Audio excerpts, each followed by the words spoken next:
Fermi Paradox isn't actually a paradox at all. Lots of people seem to say, oh, if there's so much alien life, why haven't we seen it yet? And then they're like, because we haven't seen it yet, it must mean that we're special. And I disagree with that. And we're going to look at that today. We're going to look at A, how much life is there? B, how long does it last? And then C, do they contact us? And once you understand those things, you'll know, yeah, there is a lot of life out there, but it makes sense that we haven't seen it yet. Let's dive in.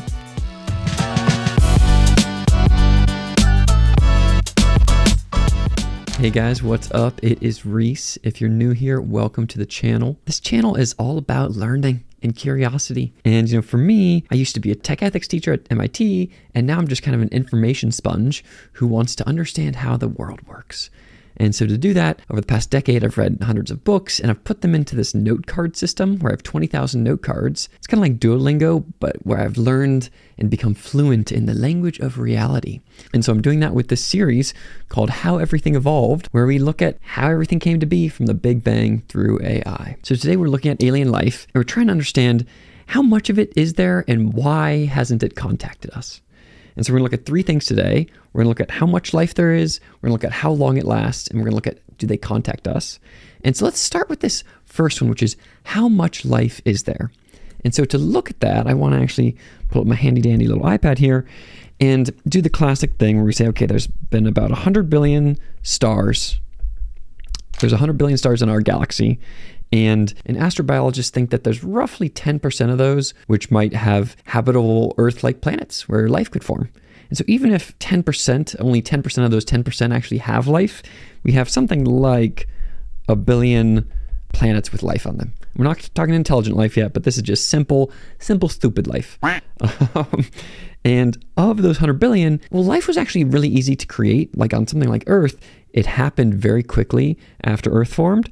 But intelligent life takes a long time. You have to have endosymbiosis, which is very difficult. And you also have to have a combustion and brains and all the intelligent civilization things that we know for humans. And so roughly speaking, you can say, okay, of those billion bits of life that emerge, maybe 1 in a million get actual intelligent civilization.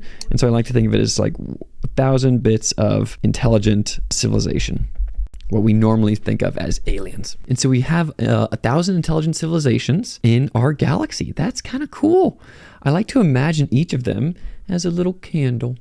This one is sin amazing. Boom. There's life. Life has started. And you can imagine 1,000 of these, not just life, but intelligent civilization has started. This one is Earth. Let's actually just put this on top of our little cat tree here. My cat doesn't check that out. Life has started. Intelligent civilization has started. 1,000 of these candles all around our galaxy. Why don't we see them? Why isn't it super bright out? Why haven't we gotten radio signals? And that gets to the second idea, which is how long do these candles last? So we know there's how many of them there are. There's about 1,000 of them. But how long do they last? And the issue is that lights don't last forever. They blow out. I'm not going to blow out the candle, but you can imagine here's a different light.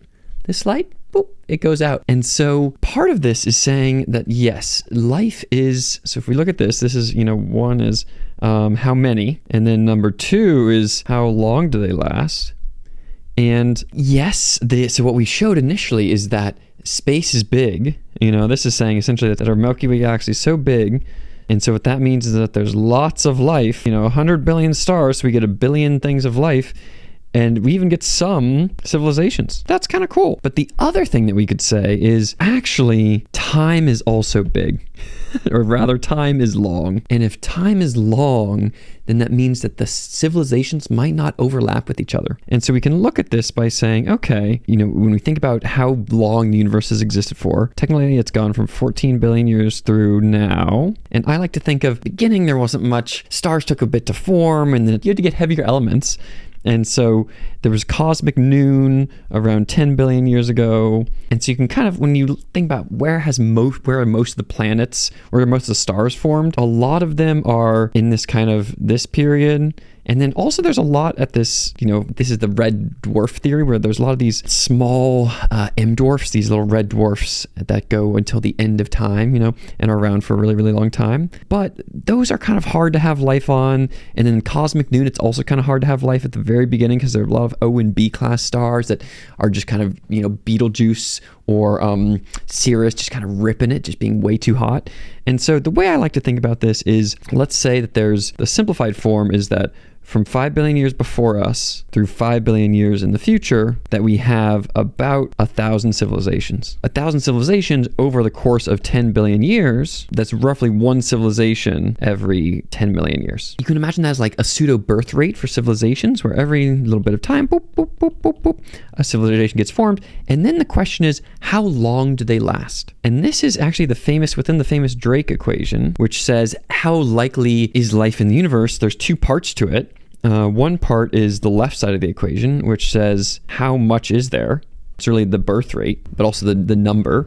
But then the right side of the equation, the little bit at the end, is L, which is how long are they sending out these signals. Who knows? We're just at the beginning of our civilization. Earth has lasted for, depends on how you count, but we've had 100 years worth of actual like radio signal stuff. We've had about 100 years worth of fossil fuels.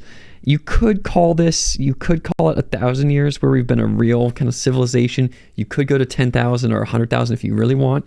But I think saying we've been around for about 1,000 years as a civilization, it seems right to me. And so how long are we going to last? Who knows? We might die tomorrow. But I think something like, and again, you can ask different people have different opinions on this. I think saying something like, what if L is about 1 million years? The length of civilization is 1 million years. That would be pretty cool for us. That would be, we're 1/1000th of the way through. And so there's it's long, stuff is very long. That'd be cool if the average civilization kind of lasted 1 million years. That's a good amount of time. They go through all their fossil fuels. They do electrification. Maybe they start doing fusion, but definitely a bunch of solar. So blah, blah. They do silicon intelligence, and they last for about 1 million years. But then eventually enough things, whether it's artificial superintelligence, whether it is bio plagues, whether it's asteroids, whether it is their own stupidity, those things kind of make them die. So let's call it 1 million years. If that's true, the issue is that, as we talked about up here, one civilization every 10 million years. And so what you get is, if you zoom into a 10 million year cycle, let's say here's now and here's 10 million years from now, we just started, Earth is here, our little Earth civilization, and here's 5 million years. Well, the issue is that we're only going to be around, you kind of exist as a civilization for 1 million years, and then you go away. And the rest of the time, and then 10 million years later, boom, a new civilization, a new intelligent, one of the new 1,000 civilizations happens. It happens for 1 million years, but there's not that much overlap. Okay, so that's kind of one of the ways I think about this, is you have these what I would call short civilizations. And there's probably, of the 1,000 civilizations, probably 90% of them, maybe let's just call it about 1,000 of them, that all last for 1 million years. And they're birthed every 10 million years. And so that's the kind of cadence. And in that reality, well, it could make sense that there's a lot of these civilizations that exist, but they just never overlap with each other. Still, though, I think there might be some, if you imagine 90% of civilizations are short ones, maybe 10%, and you can ask O3 some of these questions, maybe 10% are long civilizations. So maybe let's call that 100, civs that are kind of these long civilizations. That's exciting. Maybe they last for something like 100 million years. They find out how to exist for a longer time. Maybe they Dyson sphere. Maybe they're being able to not die, luckily, and but are still continuing on and on. If you imagine them, well, again, back to this thing up top, there's how often do they come around? The issue is that you have only 100 of them, but over the course of 10 billion years, the issue there is that they happen once every 100 million years. And so because they last for, back to this thing, because they last for 100 million years, but they are birthed every 100 million years, that means there's not that much overlap, because you can imagine here's now, and then here is, let's call it 1 billion years in the future. Let's pretend that we're going to be one of these long civilizations. Well, we are, here's 500 million years. And here's us. Oh, wow, we last a really long time. We last 100 million years. That's amazing. But the issue is that we exist here, and then the next one is birthed 100 million years in the future. So that, again, there's not that much overlap where you have 1 is born, then 2 is born, then 3, then 4, then 5. That's kind of one way to see this, is that you have these short civilizations that happen. They're these little blips, last for 1 million years, and then occasionally you have a long civilization. But, and the short civilizations definitely don't have overlap, but the long civilizations might have a little bit of overlap.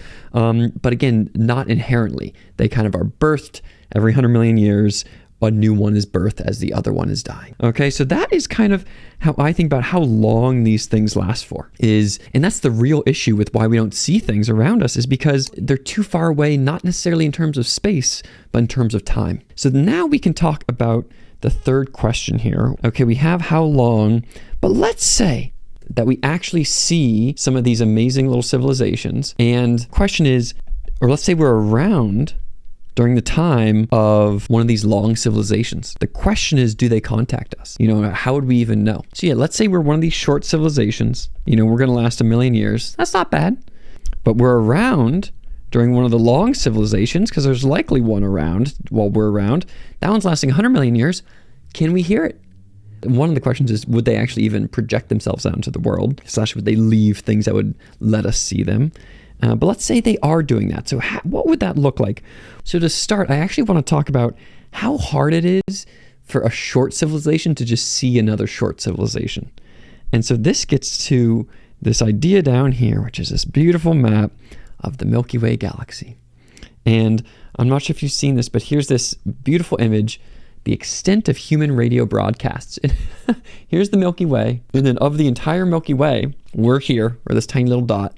And the extent of human radio broadcast is this tiny, the little blue area around it. Because remember, the Milky Way is 100,000 light years wide. And so even the radio broadcast from about 100 years ago, this is 200 light years in diameter. So they've gone out 100 light years. Oh, wow. Why has nobody heard them? Why is nobody talking to us? Because this space is so big, our galaxy is so big, that even if there were all these other civilizations around us, which again, there's probably not, because they're probably at different other points in time, not during our point in time. But even if they were around us, they're unlikely to hear us, because our technosignatures, what this is called, they haven't gone that far yet.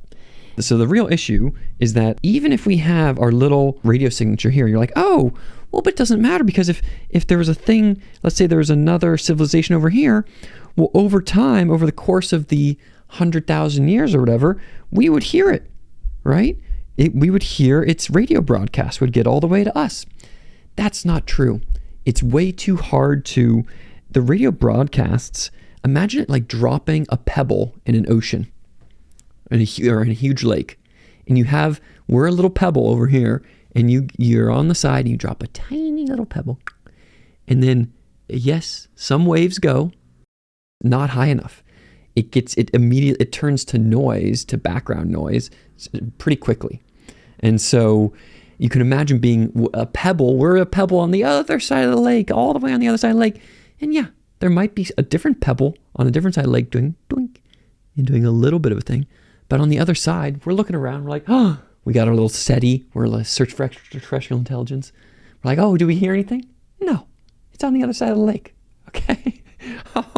And so you can imagine, I've kind of scaled this so that each of these little dots actually is where civilization might be. And so, yes, our things might go a little bit, you can go up 100 to 1,000 light years is how far the actual radio broadcasts go.